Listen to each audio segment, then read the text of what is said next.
संसद का शीतकालीन सत्र, सबको उम्मीद थी कि सवालों के जवाब यहां पर नेताओं के द्वारा दिए जाएंगे। सत्ता पक्ष में बैठे हुए हैं और सवाल करने वाले विपक्ष के नेता। सबसे अहम प्रश्न, कश्मीरी पंडित समाज के लिए आखिरकार केंद्र सरकार ने किया क्या है और कश्मीरी पंडित समाज जिस दर्द से गुजरा है उसका जिम्मेदार कौन है और जिम्मेदारी कौन लेगा। तो जवाब गृह मंत्री स्वयं देते हैं। गृह मंत्री कहते हैं कि देखिए, अगर आप हिंदू मुस्लिम की बात करते हैं तो वो नफरत का बीज अगर किसी ने बोया, उसकी मूल जड़ 370 ही रही। अलगाववादी नेता पत्थरबाजी कराने में सफल रहे। अलगाववादी नेताओं के द्वारा जो हिंसक घटनाएं यहाँ पर देखने को मिली, उनमें उनको सफलता मिली तो कारण यही था कि वो अलगाव का जो बीज बोते हुए वो नजर आए। वो जो पूरी तरह से व्यवस्था चलाने के लिए 370 ही जिम्मेदार था। आप अगर ये कहते हैं कि हिंदू मुस्लिम में नफरत है, ऐसा कुछ भी नहीं है, क्योंकि गुजरात में भी मुसलमान हैं, बिहार में भी है, महाराष्ट्र में भी है, विभिन्न राज्यों में है। तो आखिरकार इस तरह की घटनाएं जो है वो जम्मू व कश्मीर में क्यों देखने को मिली? तो आपको हम बता दें कि उनका जवाब यही था कि हमने उस मूल जड़ पर पूरी तरह से काबू पाया, हमने उस मूल जड़ को समाप्त किया, हमने 370 को जम्मू व कश्मीर से हटाया। साथ ही साथ उन्होंने ये कहा, अधिकारों का हनन हो रहा था। हम जानते थे कि 370 वहां पर मौजूद है, इस कारण से कोई भी कश्मीरी पंडित समाज का जो नागरिक है, जो व्यक्ति है, वो यहाँ पर मंत्री पद नहीं हासिल कर सकता है, चुनाव नहीं लड़ पाता। लेकिन हमने 370 हटाया, जम्मू कश्मीर पुनर्गठन अधिनियम के तहत कुछ बदलाव किए और 2 सीटें आरक्षित की। जो बड़ी बात उन्होंने की कि देखिए, नेतृत्व की कमी जो मानी जा रही थी विधानसभा में कि आखिरकार कश्मीरी पंडित समाज से कोई भी नेता क्यों नहीं है विधानसभा में, उनके जख्मों पर मरहम लगाने के लिए,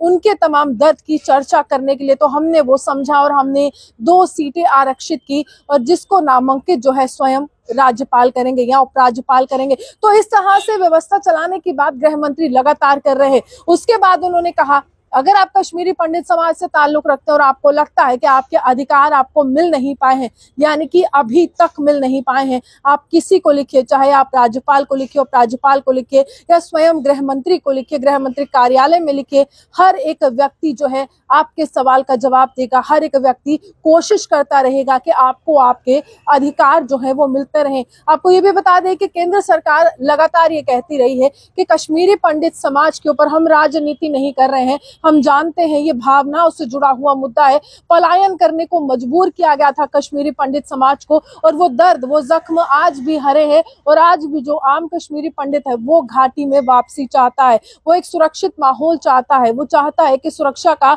कड़ा पहरा हो और वो उस कश्मीर में जाए जिसके लिए उसके दिल में एक खास जगह है। और कश्मीरी पंडित की अगर हम बात करें तो कश्मीर की पहचान ही कश्मीरी पंडित रहा है। लेकिन वो दर्द उन्होंने झेला, वो दुख उन्होंने देखा, अपनों से जुदा हो गए और वो पलायन का जो समय जब वो याद करते हैं, आज भी बुजुर्ग के आंखों में आंसू आ जाते हैं कि देखिए, हमने अपने घर बार को छोड़ दिया, हमने अपनों को छोड़ दिया, बहुत से लोग मारे गए और आंकड़ा ये भी कहता है कि 40,000 से ज्यादा लोगों की मौत हो गई उस समय। लेकिन अब ऐसा कुछ नहीं है। अब जो है जम्मू कश्मीर बदल रहा है। अब निरंतर प्रयास किए जा रहे हैं कि कश्मीरी पंडित समाज के तमाम लोगों को एक सुरक्षित माहौल में रखा जाए, एक सुरक्षित माहौल जो है उनको मुहैया करवाया जाए और विश्वास उनमें लाया जाए कि आखिरकार मोदी सरकार या फिर हम कहें केंद्र सरकार उनके लिए लगातार काम कर रही है। और बड़ी बात है कि अगर आप कश्मीरी पंडित समाज से ताल्लुक रखते हैं, आपको किसी के पास जाने की जरूरत नहीं है, सीधा संपर्क कीजिए गृह मंत्री से, आप लिखिए, आपको आपके सवालों के जवाब भी मिल जाएंगे, आपको रजिस्टर भी किया जाएगा